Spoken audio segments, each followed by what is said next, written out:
Rita Johnson pressed her palm against the cold hospital window, watching the rain streak down in uneven lines. She knew the phone call would come eventually, but she wasn't ready for it. The oncology ward smelled like disinfectant and broken dreams, a scent that had become as familiar as her own perfume. Her mother's breathing was shallow, each rise and fall of her chest a small victory against the inevitable. "The treatment isn't working anymore," Dr. Emerson had said 20 minutes ago, his voice gentle but final. "We're looking at weeks, maybe a month."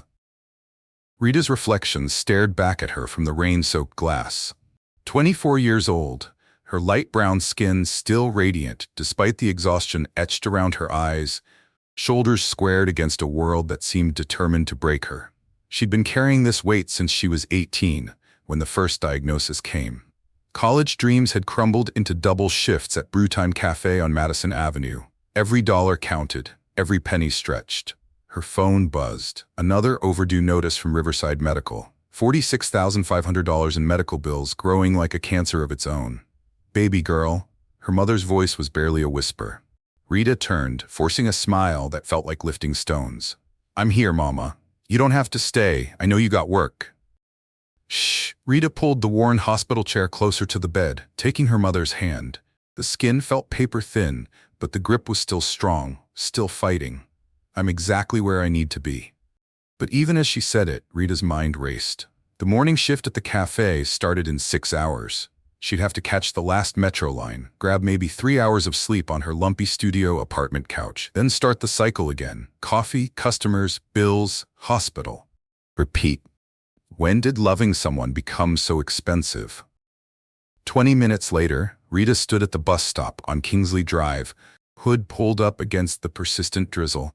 The city moved around her in streams of headlights and hurried footsteps, everyone rushing towards somewhere she couldn't afford to go. Her phone showed 15% battery, like everything else in her life, running on empty. The cafe key felt heavy in her pocket. Brewtime had been her second home for 6 years, the place where she'd learned to perfect foam art and memorize orders before customers finished speaking. It wasn't glamorous, but it was hers. The early morning regulars, the downtown workers, the college students from City Central pulling all-nighters, they were her people. She'd never thought about love, real love, the kind that lasted past morning coffee and late-night texts. How could she? Love required time. She didn't have emotional energy. She couldn't spare hope. She couldn't afford it. Every romance novel on the break room shelf seemed like fiction, written for someone else. Someone whose biggest worry was whether he'd call back, not whether the electricity would stay on. The bus arrived with a wheeze of hydraulics and diesel fumes. Rita climbed aboard, fishing for exact change from her worn purse.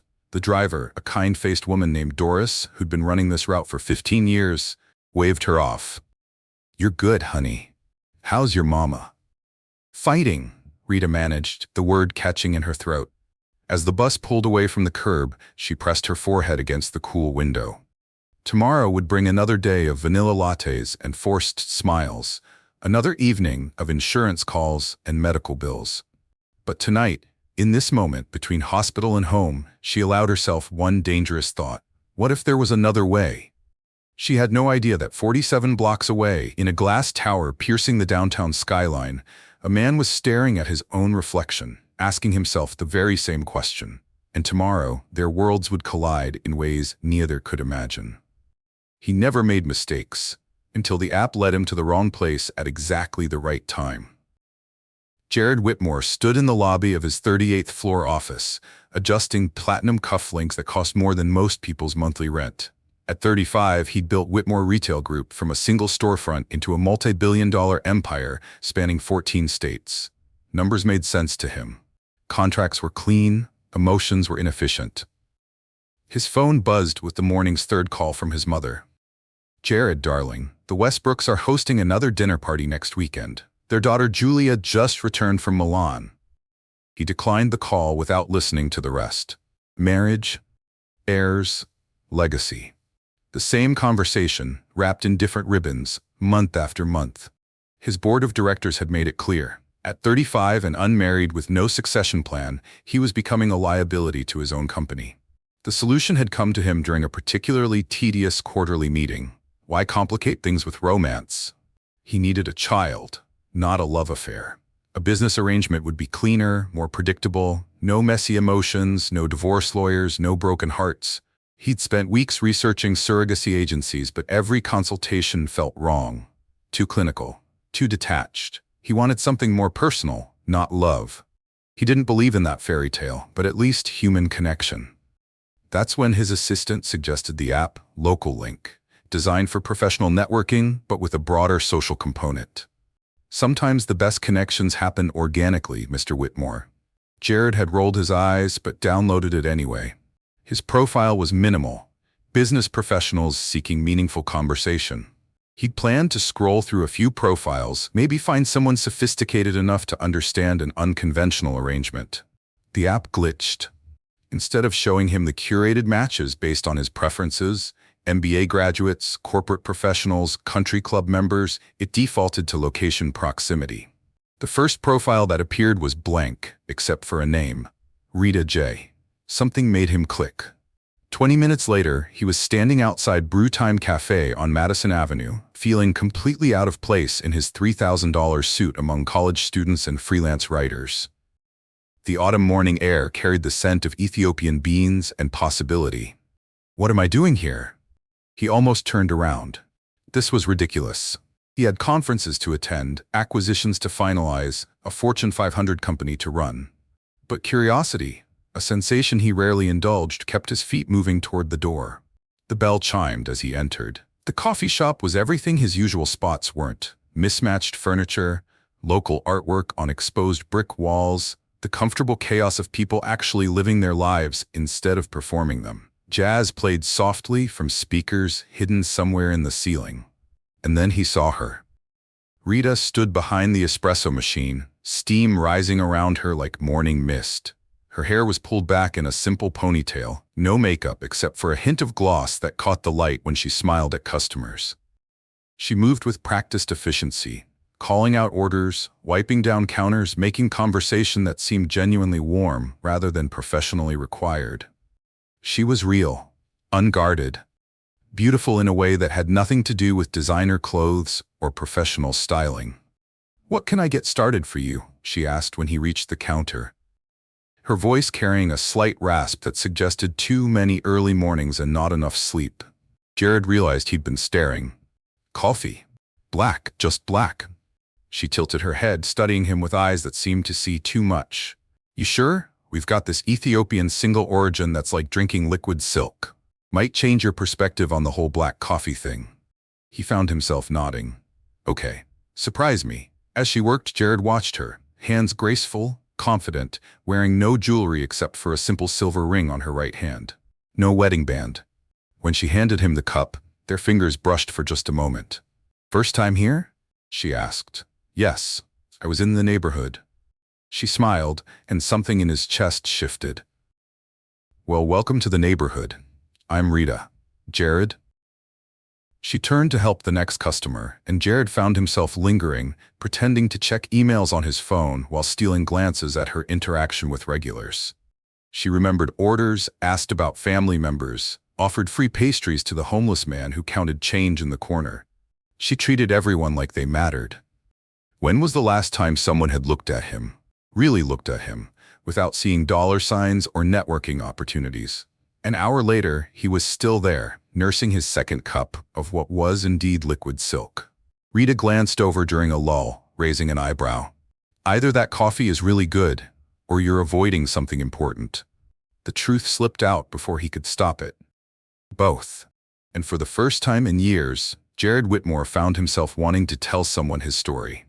But first, he needed to know hers. Some conversations start with small talk. Others begin with the weight of desperation.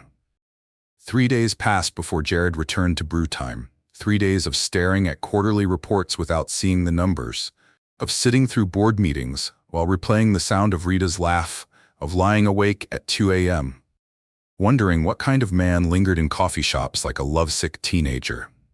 "This is insane," he told himself as he pushed through the familiar door. "I'm a grown man with responsibilities, not some Well, look who's back. Rita's voice cut through his internal lecture, warm with recognition. Let me guess, liquid silk addiction? She looked tired today. The smile was still there, but it didn't quite reach her eyes, and there were new lines of stress around her mouth. Her movements behind the counter were mechanical, efficient, but lacking the natural grace he'd noticed before. Something was off. And then he saw it. A small, flesh-toned wrist brace peeking from beneath her sleeve as she adjusted the grinder. Carpal tunnel, maybe? Or tendinitis. He'd seen it before in overworked assistants, people who couldn't afford to slow down. Jared approached the counter, noting the way she avoided direct eye contact.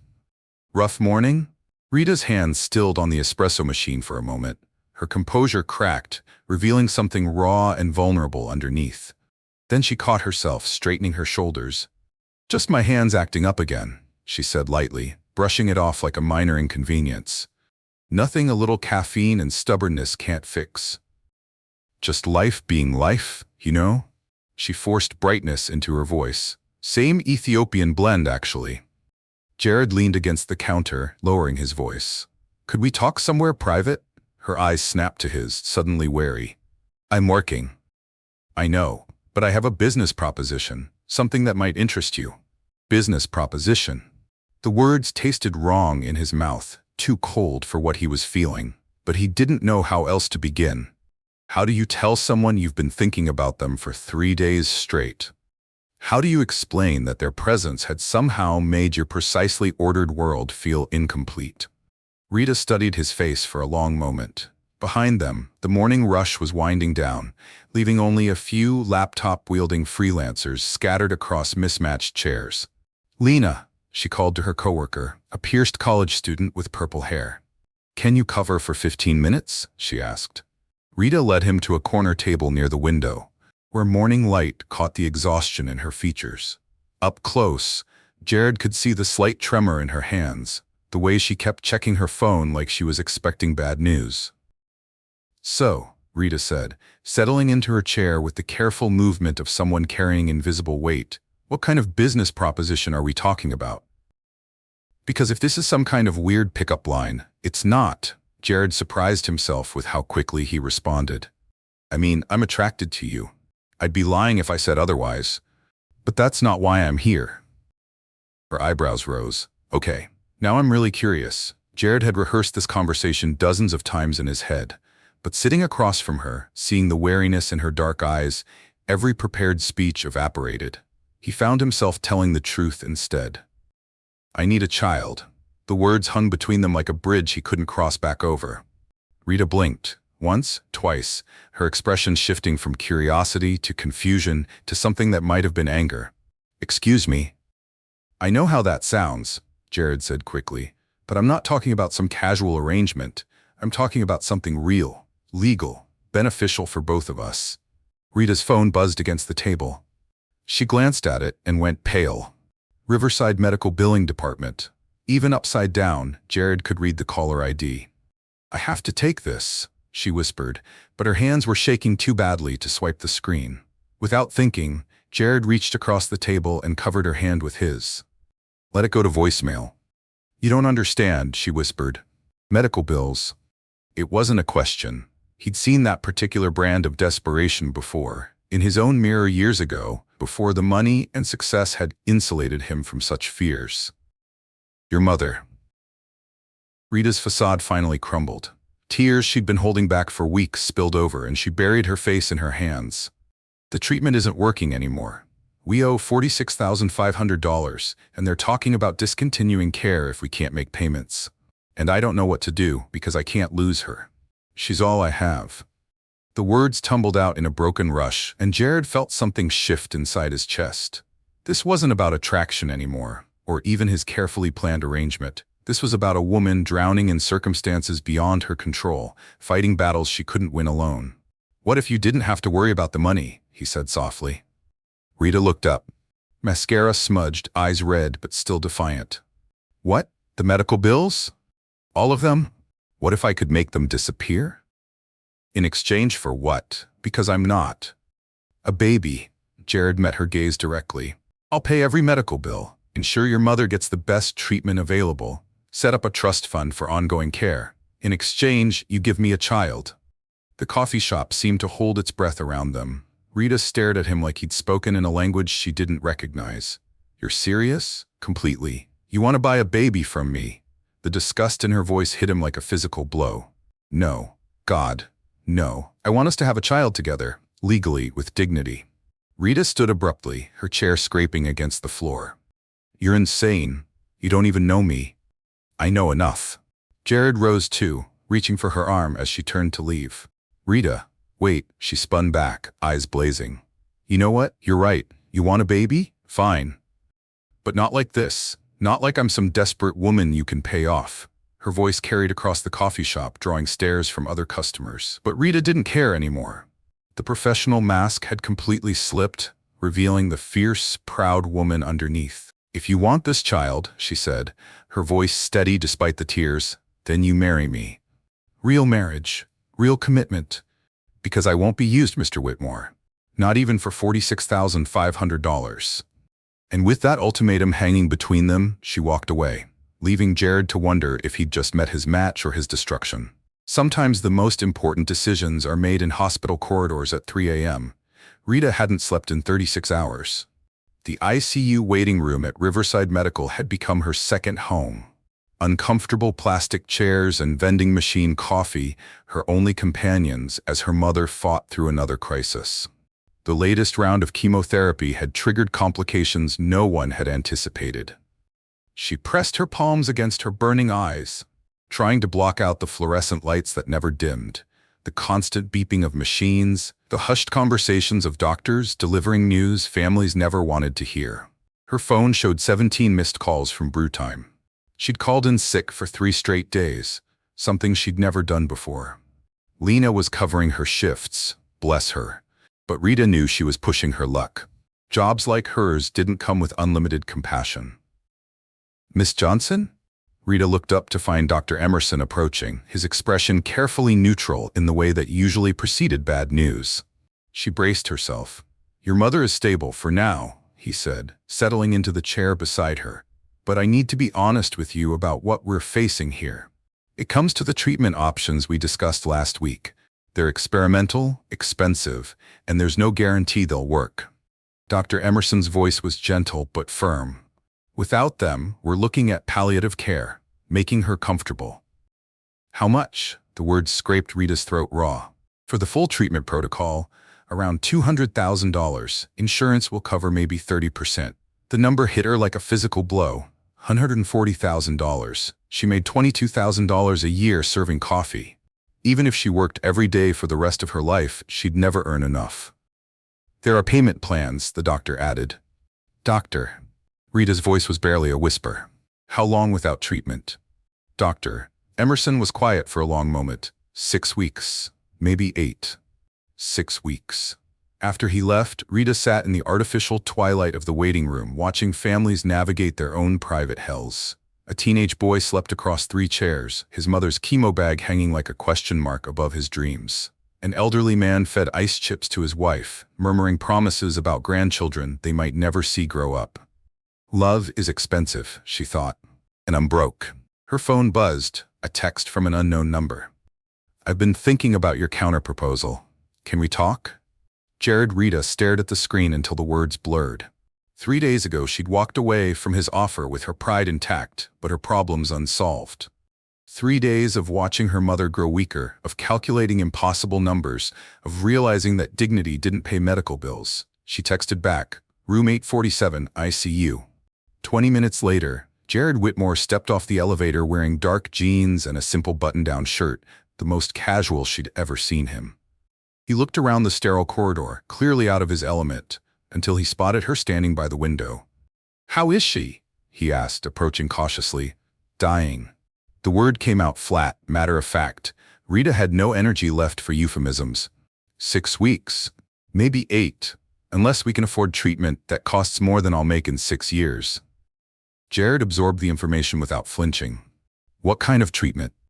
She told him everything. The experimental drugs, the specialized procedures, the slim hope wrapped in an impossible price tag. He listened without interrupting, his gray eyes focused entirely on her face. "And if the treatment works?"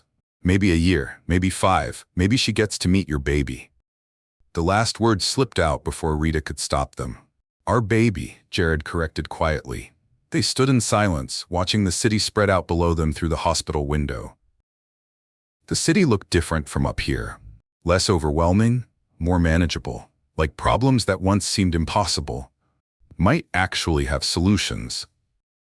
I brought something, Jared said eventually, pulling a manila envelope from his jacket. A contract, not the kind you're thinking, he added quickly, seeing her expression. A marriage contract. Real marriage, like you said, but with terms we both understand. Rita took the envelope with hands that barely trembled. Inside were legal documents, printed on expensive paper, but the language was surprisingly straightforward. Her medical expenses, covered completely. Her mother's treatment, fully funded. A wedding, within 2 weeks. A home together, respectful cohabitation until conception occurred. And then, tucked behind the legal pages, something handwritten in careful script. Rita, I know this isn't romantic. I know it's not the proposal you probably dreamed about as a little girl. But I want you to know that when I look at you, I don't see a transaction. I see someone brave enough to fight for the people she loves.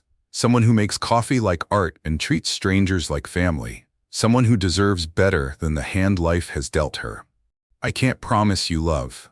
I don't know if I'm capable of it, but I can promise you respect, security, and the chance to save your mother. If that's enough, then yes, I'll marry you. For real.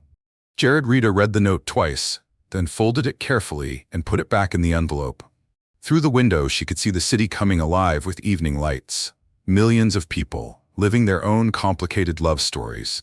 There's one more thing, she said, not looking at him. I'm not experienced with men, with any of this. Jared was quiet for so long that she finally turned to face him. His expression was unreadable, but something in his eyes had softened. We'll figure it out, he said simply, together. Down the hall, a nurse was calling her name. Her mother was awake, asking for her. Rita looked at the contract in her hands, then at the man who had just offered to change her entire world. Okay, she whispered. Okay, I'll marry you, Jared Whitmore, for my mother, for your baby, for whatever this becomes. And as she walked back toward her mother's room, contract in hand, neither of them realized they had just agreed to something far more dangerous than a business arrangement. They had agreed to give each other hope. The wedding dress was borrowed. The vows were practical. But something in his eyes was completely real. 2 weeks later, Rita stood in front of a full-length mirror in the courthouse bathroom, adjusting a cream-colored dress she'd rented from a shop in Midtown. The fabric was simple, understated, but it fit her perfectly. The kind of dress a woman might choose for a small, intimate ceremony with someone she actually loved. This is insane, she thought, applying lipstick with hands that refused to stop shaking. I'm marrying a stranger for money. But even as she told herself it was just business, her heart hammered against her ribs. Like a caged bird. In 30 minutes, she would become Mrs. Jared Whitmore. In 30 minutes, her entire life would change. Her phone buzzed with a text from Lena. You sure about this? Because if you need an escape route, I've got my car running outside. Rita smiled despite her nerves. She had told her coworker the basics. A quick courthouse wedding, helping with her mother's medical bills, but not the whole truth. How could she explain that she was entering a marriage that was simultaneously fake and the most real thing that had ever happened to her? A soft knock interrupted her thoughts. Rita, it's me. Jared's voice through the bathroom door sent another wave of butterflies through her stomach. She opened the door to find him in a charcoal gray suit that probably cost more than her car, but his tie was slightly crooked, and there was a nervous energy in his movements that made him seem more human. You look. He stopped, his usual articulate composure deserting him completely. Beautiful. You look beautiful. The compliment hung between them, more intimate than it should have been for a business arrangement. Rita felt heat rise in her cheeks. Your tie's crooked, she said, reaching up to adjust it. Without thinking, her fingers brushed against his collar, and she felt him go still. This close, she could smell his cologne, something expensive but understated. Cedar, and something warmer. This close, she could see the flecks of gold in his gray eyes, the slight scar above his left eyebrow that made his perfect features more interesting. "Rita," he said quietly, his voice rougher than usual. "Yeah? Are you sure about this? Because once we sign those papers, there's no going back. Your life is going to change in ways we can't predict." She studied his face, looking for signs of doubt or regret, but found only concern. Genuine concern for her, for what this decision would mean for her future. "My mother started treatment yesterday," she said simply. "The doctors say she's responding better than they hoped. So, yeah, I'm sure." Something shifted in his expression. Relief, maybe, or something deeper she couldn't name. "Good," he said, "because I brought you something." He pulled a small velvet box from his jacket pocket, and Rita's breath caught. Inside was a simple platinum band set with a single diamond. Not enormous, not flashy, but undeniably real. "Jared, I can't. It was my grandmother's," he said, taking the ring from the box with careful fingers. "She was married to my grandfather for 57 years.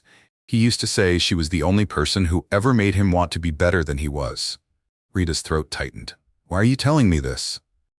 "Because even though this started as an arrangement, I want you to know that I respect what we're doing, what you're doing, and I want you to have something that means something." He held out his hand, palm up, waiting for her permission. After a moment, Rita placed her left hand in his. The ring slid onto her finger perfectly, as if it had been waiting for her all along. "Mrs. Whitmore," the courthouse clerk called from down the hall, "we're ready for you." The ceremony was brief, professional, utterly unromantic. Judge Patterson read from a script he'd clearly memorized years ago, his voice carrying the weight of 1,000 other unions. When he asked if they took each other, Rita's voice barely rose above a whisper. But Jared's "I do" was firm, unwavering. "You may kiss the bride." The moment stretched between them like a question neither was sure how to answer. Then Jared stepped closer, his hands coming up to frame her face with surprising gentleness. "Is this okay?" he murmured so quietly only she could hear. Rita nodded, not trusting her voice. The kiss was soft, careful, lasting only a few seconds. But in those seconds, something fundamental shifted. This wasn't about contracts or medical bills anymore. This was about two people who had just promised to build something together, even if neither of them knew what that something would become. When they broke apart, Jared's thumbs brushed across her cheekbones, wiping away tears she hadn't realized she was crying. "Thank you," she whispered. "For what?" "For making this feel real." Outside the courthouse, Atlanta hummed with afternoon traffic and ordinary life, people rushing to meetings, couples walking hand in hand, children chasing pigeons in the small park across the street. The world looked exactly the same as it had an hour ago. But everything had changed. "So," Jared said, offering her his arm as they walked toward the parking garage. "Mrs. Whitmore, ready to go home?" Home. The word carried weight. She wasn't prepared for it. "Your home," she corrected. "Our home," he said, and something in his voice made her believe it might actually be true. But neither of them was prepared for what would happen when the door closed behind them that night, and business became something far more complicated than either had bargained for. She had prepared for many things, but not for the way he looked at her. Like she was precious. Jared's penthouse occupied the top 2 floors of a glass tower in Buckhead, with floor-to-ceiling windows that showcased Atlanta's skyline like a living painting. Rita stood in the entryway, still wearing her wedding dress, feeling impossibly small in the vast space of marble floors and designer furniture. "This is," she started, then stopped, not knowing. "How does it feel?" Jared asked, watching her reaction carefully. He'd loosened his tie, removed his jacket, but still carried himself with that controlled precision she was beginning to recognize as his default setting. "Different," she settled on. "Very different from my studio apartment." The truth was, it was beautiful.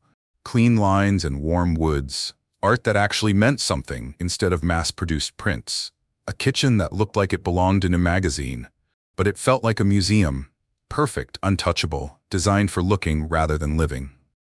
"I had your things moved over this afternoon," Jared said, gesturing toward the staircase. "Your room is upstairs. Private bathroom, walk-in closet. I thought you might want your own space. Until we make a baby." The unspoken words hung between them like smoke. Rita nodded, grateful for his consideration, but also strangely disappointed. This was supposed to be a business arrangement, she reminded herself. Separate rooms made sense. "Are you hungry?" he asked. "I could order something. Thai? Italian? There's a place that does incredible sushi." "Jared." She turned to face him fully, noting the way his hands moved restlessly at his sides. "You're nervous." It wasn't a question. This confident CEO who commanded boardrooms and built empires was fidgeting like a teenager on a first date. "I am," he admitted, a small smile tugging at the corner of his mouth. "This is new territory. For me, marriage, all of it." He ran a hand through his hair, messing up the perfectly styled waves. "I've never lived with anyone. Never had to consider someone else's needs, someone else's schedule. I'm probably going to be terrible at this." The vulnerability in his confession did something to Rita's carefully constructed walls. This wasn't the polished businessman who'd propositioned her in a coffee shop. This was just a man, just as uncertain about their future as she was. "Well," she said, surprising herself with a small laugh, "I've never been married to a millionaire. So I guess we're both improvising. Billionaire, actually. What I'm worth, about 23 billion, last time Forbes checked." He said it matter-of-factly, like he was commenting on the weather. Does that change anything?" Rita stared at him, processing this information. She'd known he was wealthy, but the actual number felt surreal. Should it? Most people think it should. "I'm not most people," she said, and meant it. "Money doesn't change who you are underneath. Rich or poor, you're still just Jared." Something in his expression shifted, softened. "How do you do that?" "Do what?" "Make it sound so simple." They ordered Chinese takeout, Jared's suggestion, though he confessed he usually just ate whatever his assistant ordered for working dinners.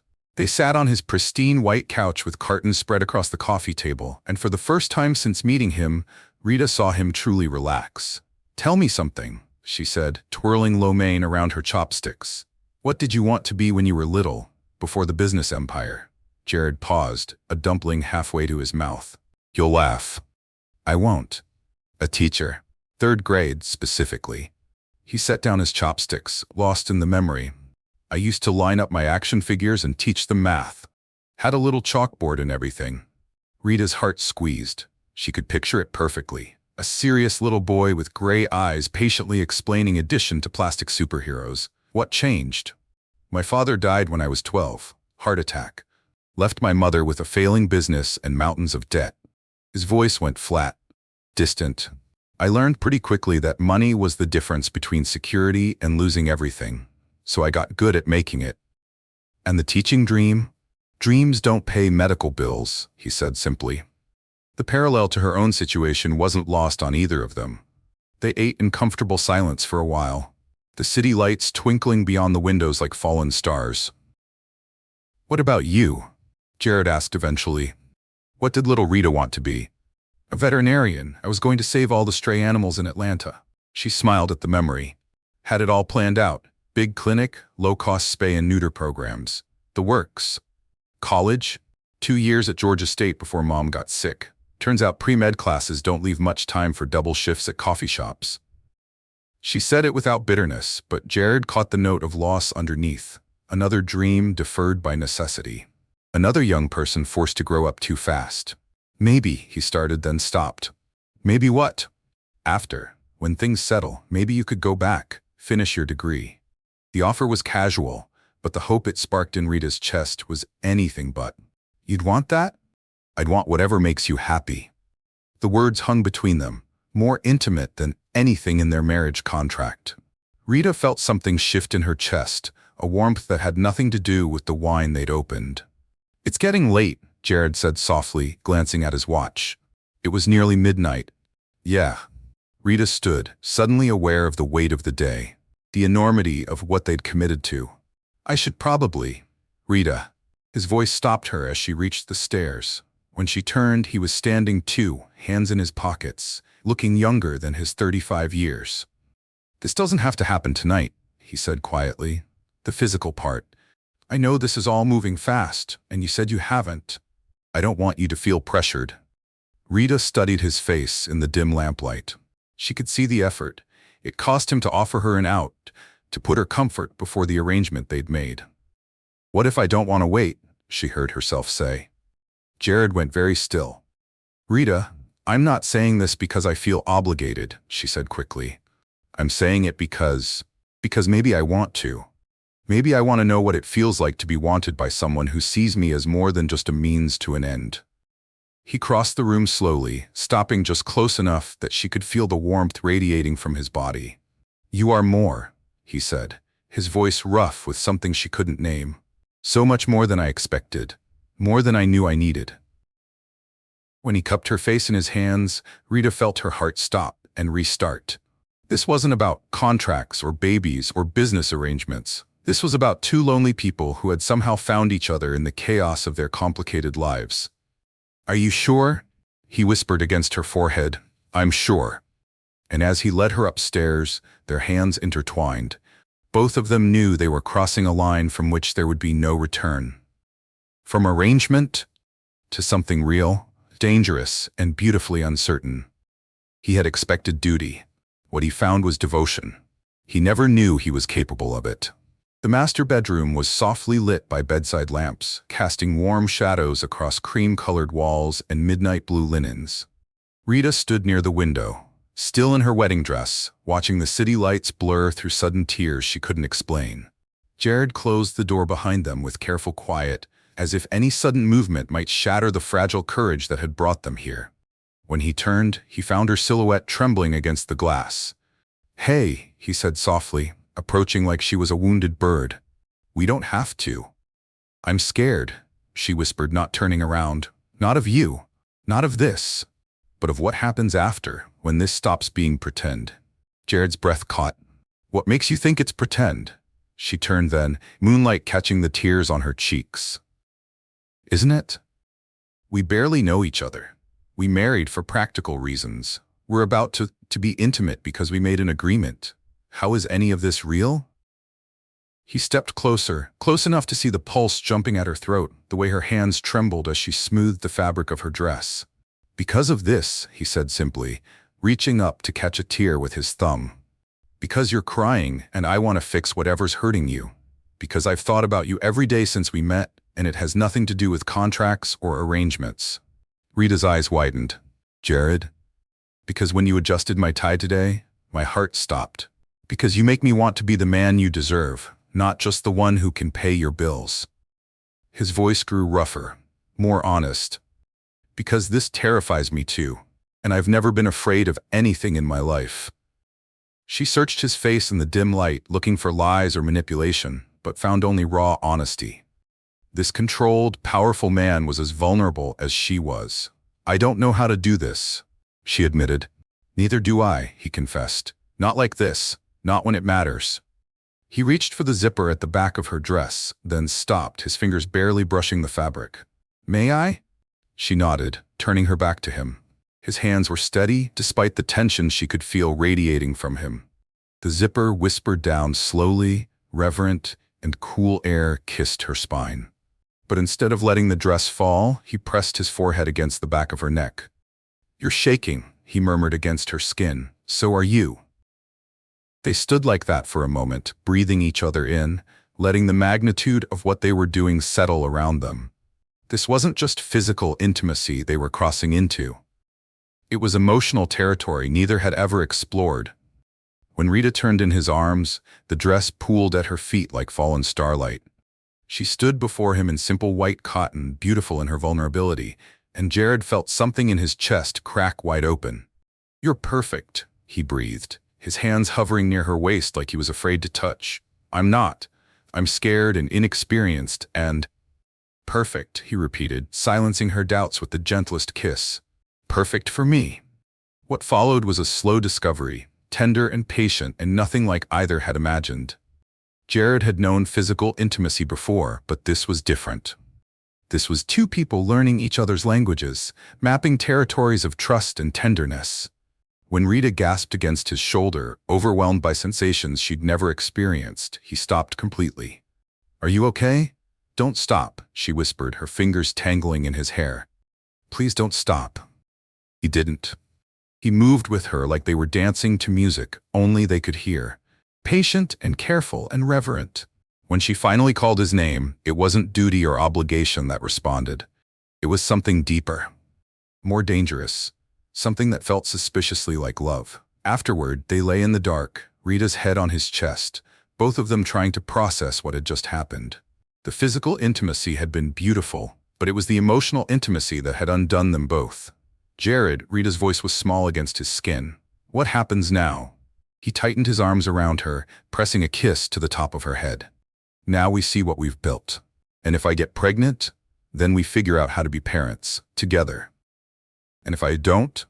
He was quiet for so long she thought he'd fallen asleep. Then we keep trying, for as long as you want.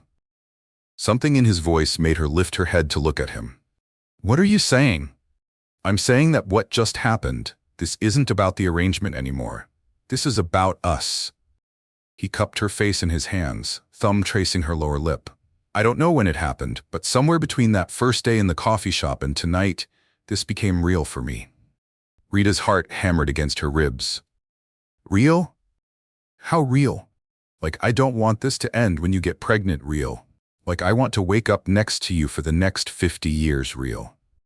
He took a shaky breath. Real like, I think I'm falling in love with you. The words hung between them like a bridge neither was sure they were ready to cross. But as Rita looked into his eyes, those gray eyes that had started out calculating and had somehow become tender, she realized she was already halfway across. Good, she whispered against his lips, because I think I'm falling too. And as they fell asleep, tangled together, both of them knew that their careful arrangement had just become the most beautiful complication either had ever known. 3 weeks later, 2 pink lines would change everything, but not in the way either expected. Rita stared at the pregnancy test in her trembling hands, the fluorescent lighting of the grind coffee bathroom making everything feel surreal. 2 pink lines, clear as daylight, undeniable as gravity, pregnant. She'd suspected for days, the exhaustion that went beyond her usual tiredness. The way coffee, her beloved, life-sustaining coffee, suddenly made her stomach turn. The weird metallic taste that no amount of brushing could eliminate. But suspecting and knowing were 2 very different things. Her phone buzzed with a text from Jared. Left early today. Cooking dinner. See you at home. The heart emoji was new. 3 weeks of marriage had brought small changes, gentle progressions that felt natural despite their unconventional beginning. He'd started leaving little notes in her lunch bag. She'd begun reading on his couch while he worked. Their comfortable silence, a language all its own. Last night, he'd whispered, I love you against her neck while they made love. And she'd said it back, without hesitation. It had stopped feeling like pretend. Now, staring at the test results, everything felt complicated again. She wrapped the test in tissue and stuffed it into her purse, then splashed cold water on her face.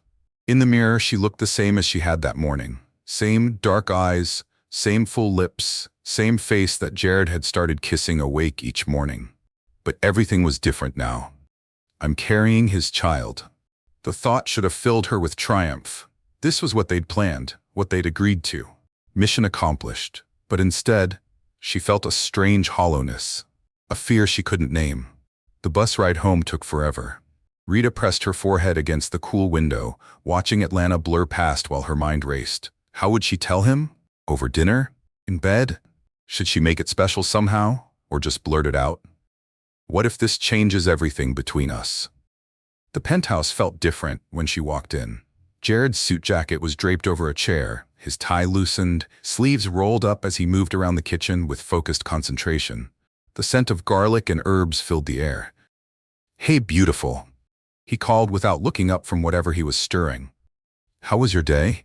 Mrs. Green came in again, asking for you specifically. I think you've got a fan. Good, Rita managed, setting down her purse with careful precision. Smells amazing in here. Figured I'd try my hand at actual cooking instead of ordering out again. Found this recipe for chicken piccata that looked impossible enough to be interesting. He glanced up then, really looking at her for the first time. You okay? You look pale. Rita opened her mouth to tell him, then closed it again. He looked so relaxed, so content in their little domestic bubble. What if knowing about the baby changed that? What if it reminded him that this had all started as a transaction? Just tired, she said instead. Long day. Jared frowned, abandoning his cooking to walk over to her. He pressed the back of his hand against her forehead, then cupped her face in his palms. You sure that's all? You've been off for a few days. He'd noticed. Of course he had. In 3 weeks, he'd learned to read her moods like weather patterns. I'm fine, she insisted, but her voice came out too bright, too forced. Jared studied her face with those perceptive gray eyes that seemed to see straight through her defenses. Rita, what's wrong? Did something happen at work? Is it your mom? My mom's doing great, actually. The doctors are amazed at how well she's responding to treatment. And that was true. The experimental therapy was working better than anyone had dared to hope. Her mother had color in her cheeks again, was making plans for the future. Then what? I need to tell you something, Rita blurted out, then immediately wished she could take it back. Jared went very still. Okay. They stood in the kitchen, the dinner he'd been preparing forgotten on the stove, while Rita tried to find words for the thing that was going to change everything. The night we got married, she started, then stopped. I mean, after. What happened between us? It was supposed to be about making a baby, Jared said quietly, but it wasn't. Not for me either, she took a shaky breath. But that doesn't change the fact that we succeeded. The words hung between them like a bomb with a lit fuse. Jared's face went through a series of expressions, confusion, realization, and then something that looked almost like panic. You're pregnant? Yes, he stepped back, running a hand through his hair. The gesture was so familiar now, but tonight it felt like he was pulling away from her. How long have you known? I took the test 20 minutes ago. And you're sure? 2 tests, both positive. Jared leaned against the kitchen island, his knuckles white where they gripped the marble edge. The silence stretched between them, filled with the sound of simmering sauce and unspoken fears. This is what we wanted, he said finally, but his voice sounded hollow. Is it? Rita's question came out sharper than she'd intended. Because you look like I just told you someone died. No, this is good news. Great news. But he still wasn't looking at her, and something cold was settling in Rita's chest. Jared, look at me. When he finally met her eyes, she saw it. The fear she'd been trying to ignore in herself reflected back at her. Fear that this pregnancy would remind them both what this relationship had really been about. Fear that love born from necessity might not survive the reality of parenthood. What happens now? She asked quietly. Now we have a baby. We figure it out, together. Of course, together. This is what we planned. What we planned, not what we wanted. Not what we dreamed of. What we planned, like a business meeting or a quarterly report. Rita felt something crack inside her chest. Right, the plan. Rita, that's not what I meant, isn't it? She wrapped her arms around herself, suddenly cold despite the warmth of the kitchen. Because for a minute there, I forgot this was all an arrangement. I forgot you married me to get an heir, not a wife. That's not fair. You know that's not how I feel about you now. Do I? Because the second I tell you I'm pregnant, you shut down. You can barely look at me.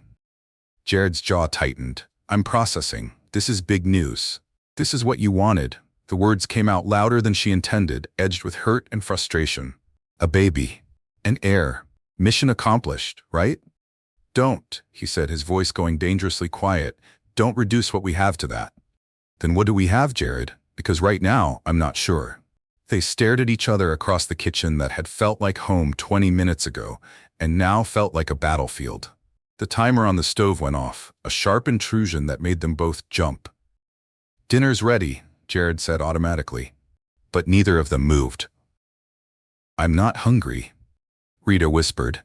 And as she walked upstairs to the guest room she hadn't used since their wedding night, both of them realized that creating a life together was only the beginning of their real challenges. Sometimes, the most honest conversations happen when you're ready to walk away. Rita woke up at 3 a.m. with her face pressed against her phone screen, having fallen asleep scrolling through apartment listings in Midtown. The guest room felt suffocating, decorated in shades of beige that had probably cost more than her yearly salary, but held no warmth, no personality. Through the walls, she could hear Jared moving around downstairs, the soft clink of dishes, the whisper of the refrigerator opening and closing. He was stress cleaning again, something she'd learned he did when his carefully ordered world felt chaotic. She'd been doing it too. For the past 4 hours, she'd organized her small collection of belongings, written and rewritten a text she couldn't bring herself to send, and Googled early pregnancy symptoms until her eyes burned. 6 weeks. That's how far along she probably was. 6 weeks of tiny cells dividing and growing, creating something that was part her, part him, part this complicated love they'd built from nothing. Her phone buzzed, a text from Jared, sent from somewhere in the same house where they were both wide awake, both avoiding each other. Can't sleep either. She stared at the message for a long time before typing back, "No, come downstairs. I don't think that's a good idea. Please, we need to talk." Rita closed her eyes, pressing the phone to her chest. They did need to talk. About the baby, about what happened next, about whether she was going to pack her few belongings and disappear back into the life she'd had before Jared Whitmore changed everything. She found him in the living room, sitting on the floor with his back against the couch, wearing rumpled pajama pants and a t-shirt she'd never seen him in. His hair was disheveled, and there were shadows under his eyes that spoke of his own sleepless night. "Hi," he said quietly when she appeared in the doorway. "Hi." She stayed where she was, arms wrapped around herself, suddenly aware that she was wearing one of his old Georgia Tech shirts she'd claimed weeks ago. "I made tea, chamomile. I read somewhere it's safe for." He gestured vaguely in her direction. "For pregnant women," she finished. "Yeah." The word hung between them, heavy with everything they hadn't said the night before. Rita walked over and sat on the opposite end of the couch, accepting the mug he offered, but not drinking from it. "I've been thinking," Jared said, staring into his own tea like it might contain answers. "About what you said, about this being an arrangement." Rita's stomach clenched. "And you were right." The words hit her like a physical blow. She'd been hoping he'd fight her on it, prove her wrong, show her that what they had was real despite how it started. "It did start as an arrangement," he continued, still not looking at her. "A business transaction. I needed an heir. You needed money for your mother's treatment. Clean, simple, efficient." "Jared, let me finish." He finally looked at her, and she saw something raw and desperate in his expression. "It started as an arrangement, but that's not what it is now, at least not for me." Rita set down her mug with trembling hands. "What is it now?" "Terrifying." The word came out like a confession. "It's terrifying because I've never wanted anything the way I want this. Want you. Want the life we've been building. Then why did you pull away last night? Why did you look at me like," she swallowed, "like I was something to be afraid of?"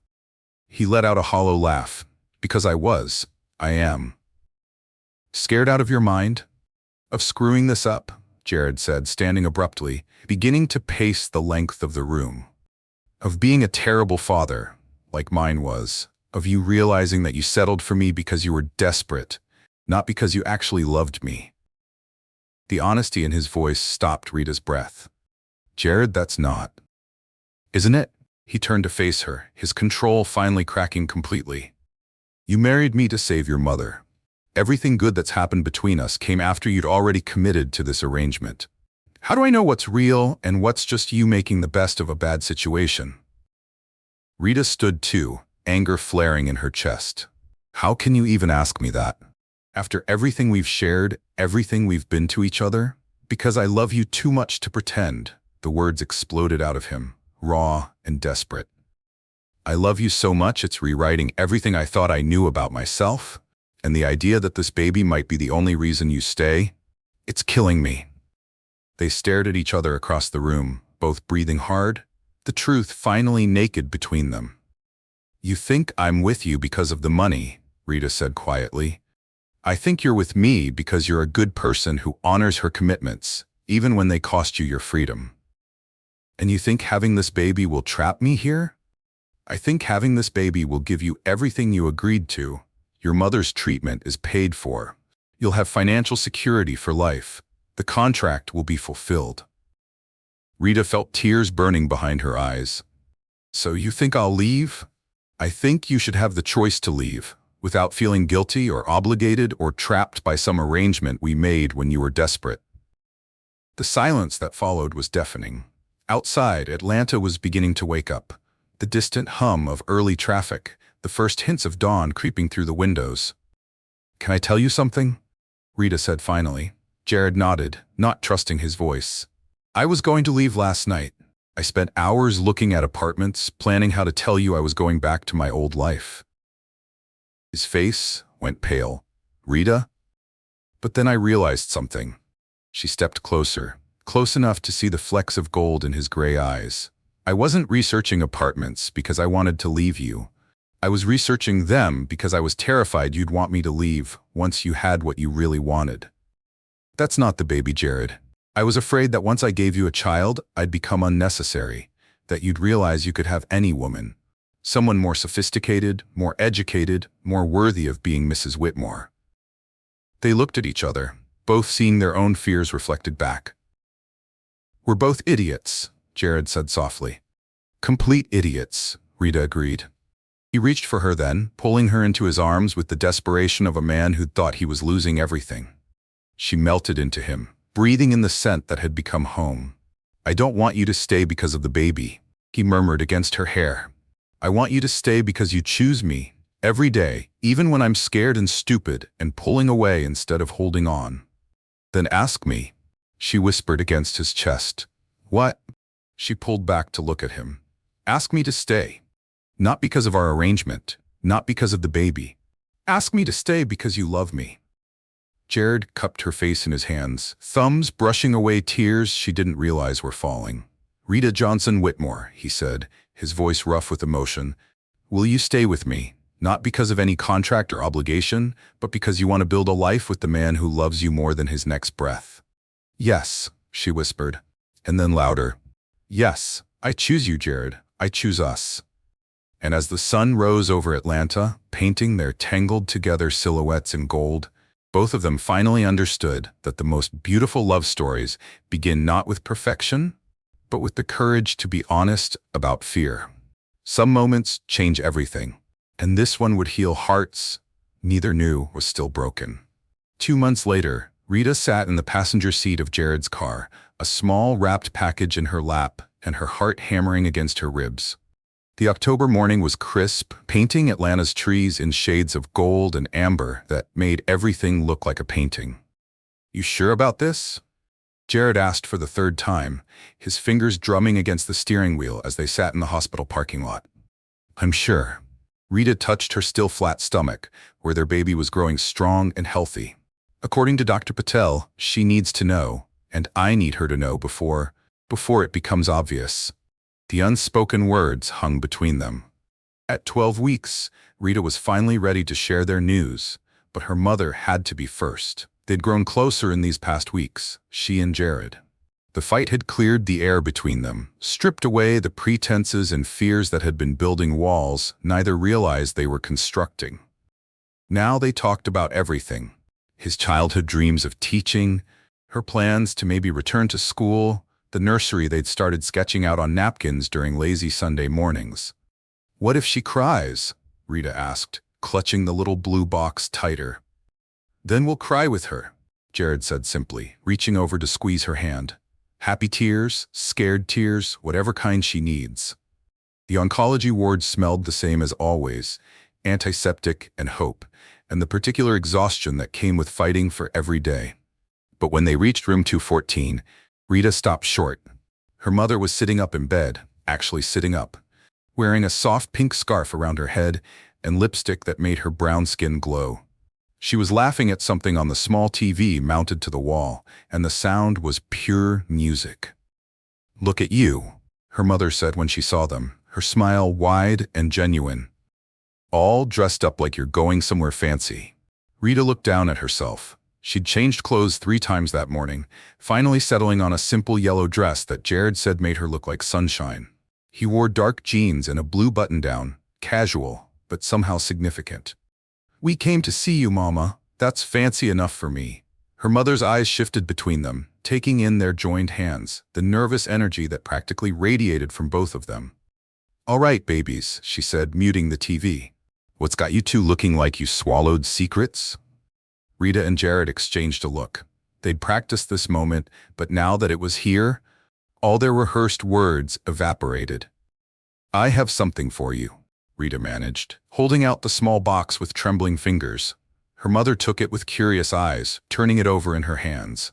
The wrapping paper was soft blue with tiny silver stars. Rita had spent 20 minutes in the gift wrap aisle, wanting it to be perfect. What's this for? It's not my birthday. Just open it, Mama. Inside the box, nestled in white tissue paper, was a pair of tiny blue booties, no bigger than her thumb. Hand-knitted, impossibly small, with little teddy bear buttons on the sides. Her mother lifted them out with careful fingers, her expression shifting from confusion to wonder to something that might have been disbelief. Rita, her voice was barely a whisper.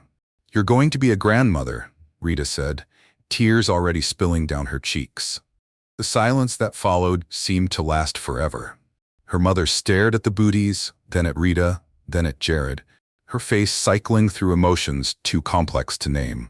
How far along, she asked finally. 12 weeks. The baby's due in May. And you're happy about this? Rita looked at Jared, seeing her own joy reflected in his eyes. So happy, Mama. Scared and nervous and excited and happy. Her mother's face crumpled then, but instead of the worried tears Rita had expected, these were pure joy.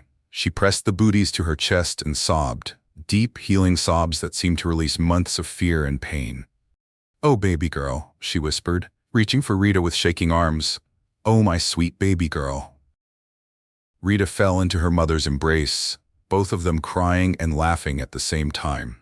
Over her mother's shoulder, she saw Jared wiping his own eyes, his usual composure completely abandoned. A grandmother, her mother repeated, pulling back to look at Rita's face. I'm going to be a grandmother. The doctors say the treatment is working better than they hoped, Rita said, suddenly urgent. They think you'll see graduation, maybe even a wedding. Maybe everything, her mother finished, understanding flooding her features. Maybe I'll get to spoil this baby rotten.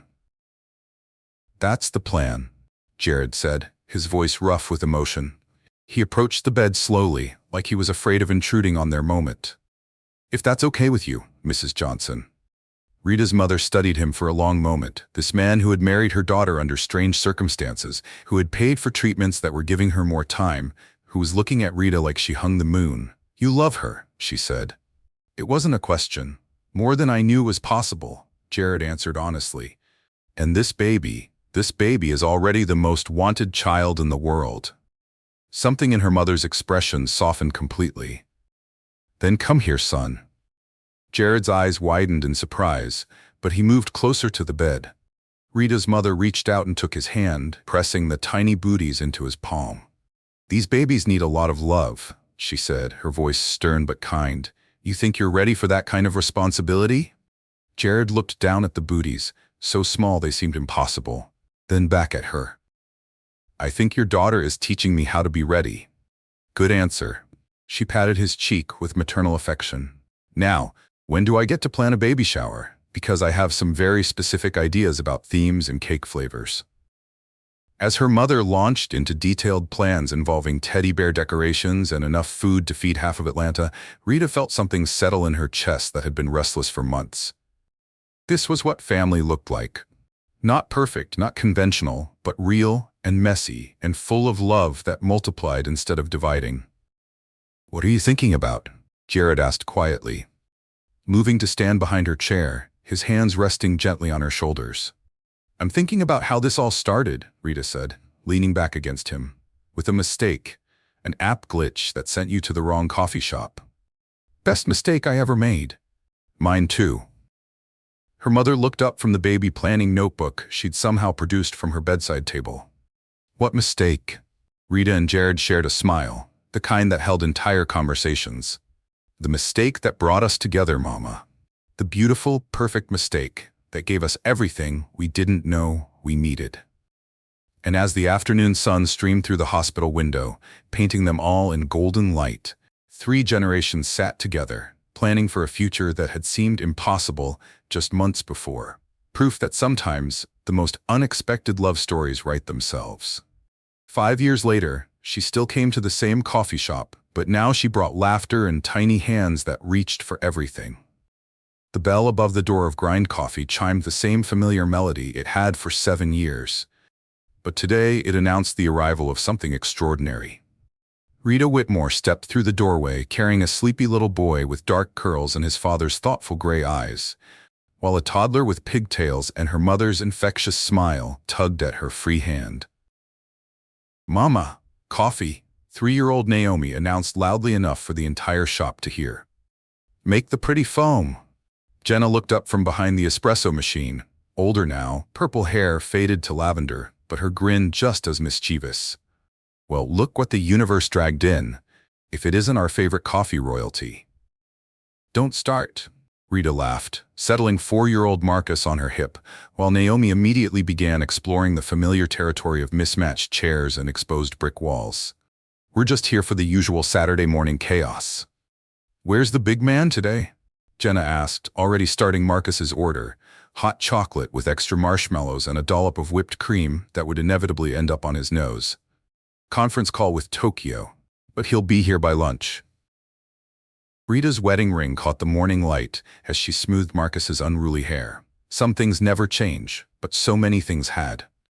The experimental treatment that had saved her mother's life had worked beyond anyone's wildest hopes.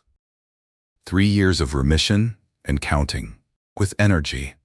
Enough to spoil her grandchildren and volunteer at the community center teaching elderly women how to knit baby blankets for the local hospital. Rita had gone back to school part-time at first while pregnant with Marcus, then full-time after Naomi arrived. Dr. Rita Whitmore, DVM, had a nice ring to it. Her practice was small but growing, focused on providing affordable veterinary care in underserved communities. Jared had insisted on funding the startup costs, but the success was entirely hers. "Mama, tell the story," Naomi demanded, climbing onto Rita's lap in their favorite corner booth, the same table where her parents had once sat discussing arrangements that became so much more. "Which story, baby?" "How you and Daddy met." Marcus perked up, chocolate mustache and all. "With the broken phone." "Broken app," Rita corrected gently, but her heart squeezed with familiar warmth. Her children loved this story, the romantic version anyway. The coffee shop meet-cute, the whirlwind courtship, the fairy tale wedding they'd never actually had but somehow created in the retelling. They didn't need to know about medical bills or desperate proposals. Not yet. Someday when they were older, she'd tell them the whole truth. How love could grow from the most unlikely soil. How the most beautiful families sometimes began with the messiest circumstances. For now, it was enough that they knew their parents chose each other every single day. "Once upon a time," Rita began, and both children settled in with the satisfied sighs of those hearing a beloved bedtime story in broad daylight, "there was a very silly app that didn't know what it was doing." Halfway through the story, Jared appeared in the doorway, still wearing his perfectly tailored suit, but with his tie already loosened and sleeves rolled up. He scanned the coffee shop until he found them, and his entire face transformed, the careful control melting into something warm and unguarded. "Daddy." Naomi launched herself from Rita's lap with the fearless abandon of a child who had never doubted she would be caught. Jared scooped her up, spinning her around until she giggled with delight, then moved to kiss Rita's forehead and ruffle Marcus's hair. "How did the call go?"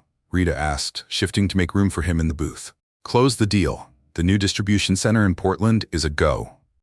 He slid in beside her and she felt the familiar, settling sensation of completeness when his thigh pressed against hers. "But more importantly," he said, "did I miss the part where Mama spills coffee all over Daddy?" "That didn't happen," Marcus protested indignantly. "It did too," Jared insisted, his eyes twinkling. "Your mama was so nervous about meeting me that she forgot how to hold a cup."